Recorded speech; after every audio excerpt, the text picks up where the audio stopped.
Samedi 8 mars 2019.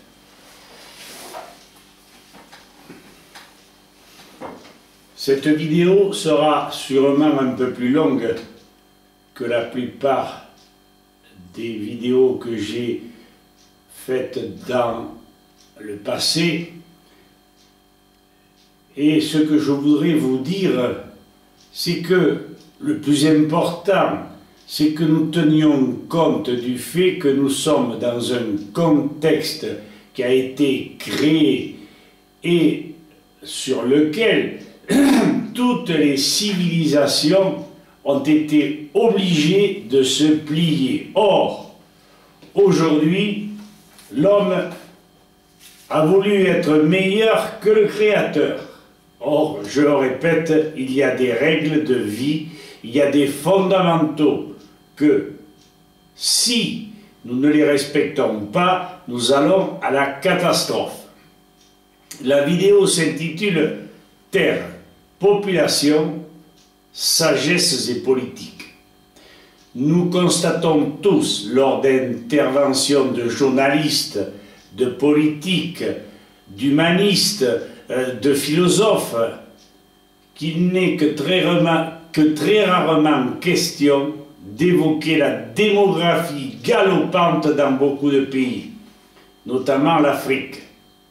Est irraisonnable de ne point en parler alors que ces courbes exponentielles mettent à mal l'équilibre d'une nation, voire l'équilibre mondial.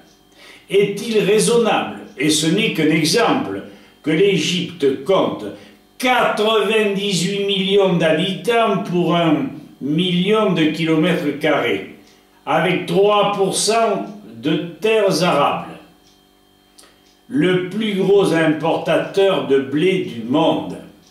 Étonnons-nous que ce pays soit constamment à l'ébullition. Comment inverser la tendance, rétablir l'équilibre? Bourguiba, en son temps en Tunisie, fut l'un des hommes d'État à se soucier de la condition féminine.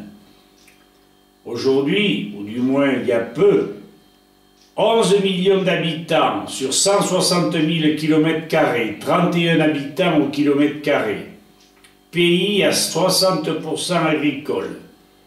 Le problème démographique ne se pose réellement pas, ou tout au moins avec une faible acuité. D'où l'utilité d'informer le peuple sur les moyens d'éviter une démographie galopante. Cette évidence n'est-elle pas la condition de notre survie?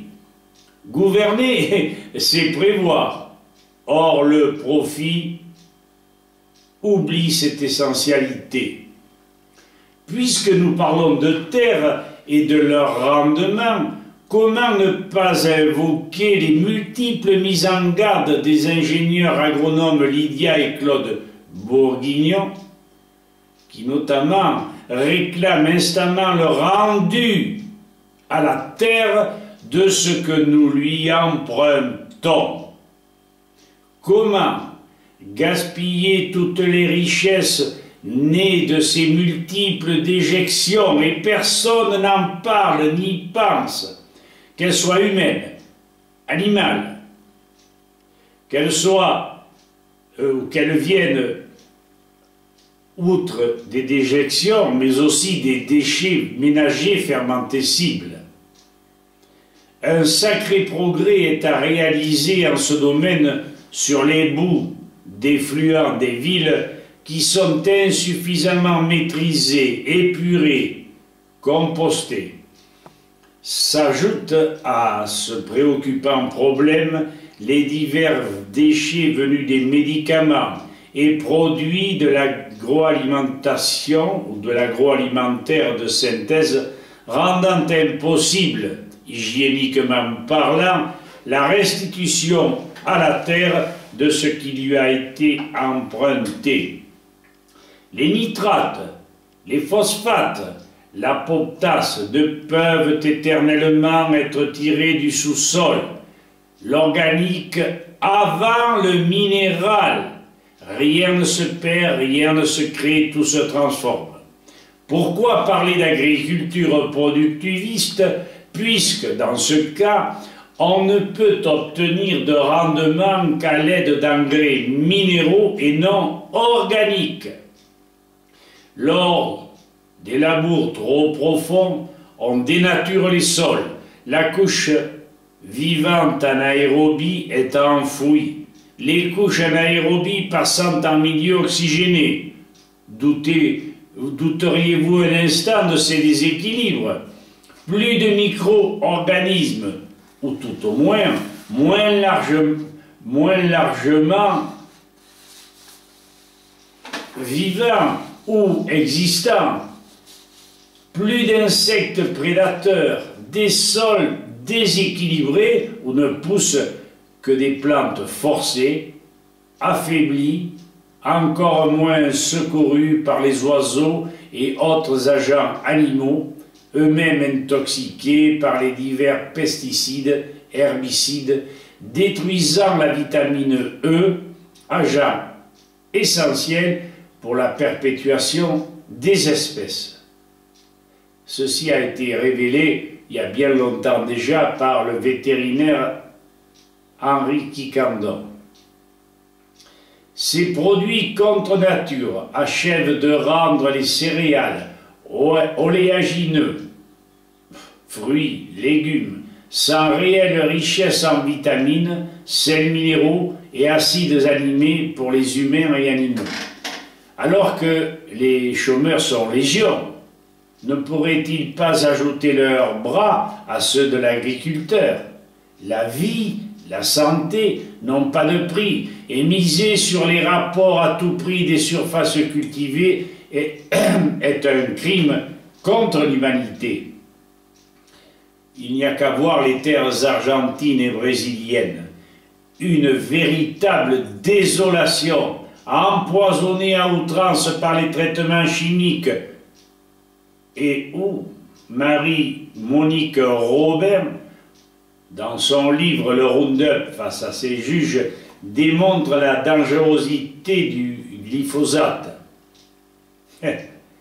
L'herbicide détruisant tout, empoisonnant l'eau, l'air, les sols, les aliments, provoquant des naissances d'êtres monstrueux, bêtes et gens. Ça commence à se produire en France d'ailleurs. Le produit cancérigène étant aussi un perturbateur endocrinien, un puissant antibiotique et un chélateur de métaux. Ne pourra-t-on comprendre un jour qu'une ferme se doit, pour maintenir la vitalité des sols et des plantes, dont l'état de santé des êtres vivants, de concilier et l'agriculture et l'élevage?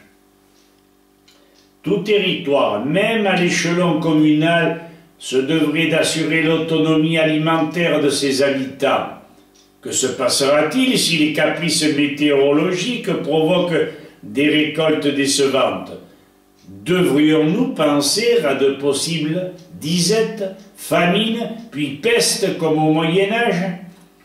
Pour des raisons de profit ont été abandonnées les molécules naturelles en matière de médicaments.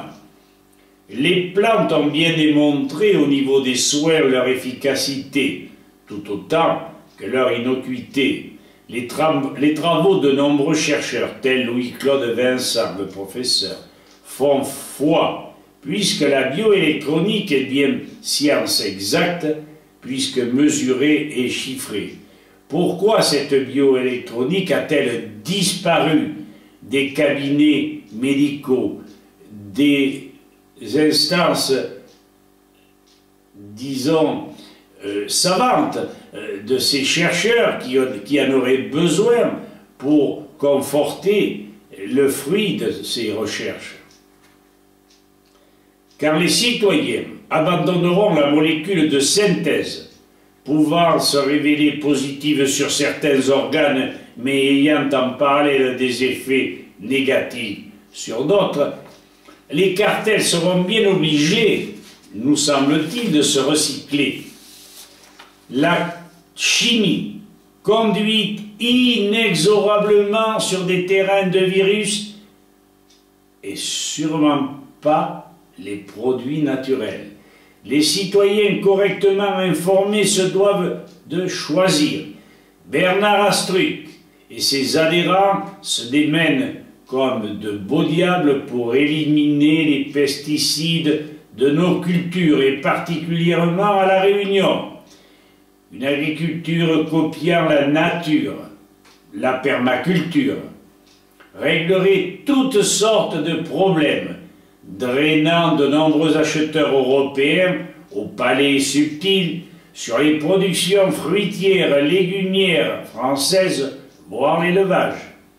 Elle ferait de notre pays aux multiples facettes agro-pastorales l'image vivante de la reconquête de nos racines et de nos terroirs, si variés, appréciés à l'étranger. La liberté des peuples ne peut être envisagée que lorsqu'elle se base sur le respect de la nature et de la vie, et non sur un quelconque profit. Que notre sagesse et la politique de nos élus en tiennent compte. L'immense Créateur est patient, mais ne nous fera aucun cadeau.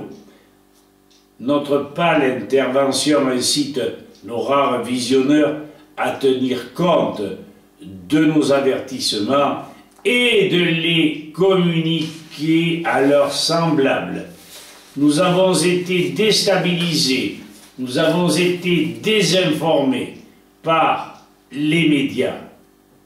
Que nous puissions à notre tour les déstabiliser, non pas par la désinformation, mais par l'information rigoureuse, la plus logique, la plus scientifique, la plus humaniste possible. Voilà, en quelques minutes, le fruit de mes réflexions de ces derniers jours. Merci, chères citoyennes et citoyens, et ne l'oubliez pas, nous sommes là pour vous aider.